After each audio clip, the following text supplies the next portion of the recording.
তর্ক যদি করতেই হয় তাহলে জ্ঞানীর সাথে করো। জিততে না পারলেও কিছু শিখতে পারবে।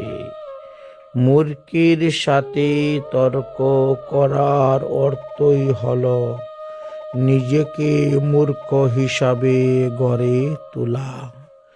এত সুন্দর একটা হিতোপদেশ আমাদেরকে দিলেন যে জ্ঞানীর সঙ্গে চলো, জ্ঞানীর সঙ্গে শাস্ত্র কথা বলো। মূর্খদের সঙ্গে শাস্ত্র কথা বলে কোনো লাভ হবে না। তারা শাস্ত্র সিদ্ধান্ত মেনেও নিবে না, বুঝতেও চাইবে না, বরং আপনার সুসিদ্ধান্তকে তারা বলবে এটা ঠিক নয়, এটা ভুল।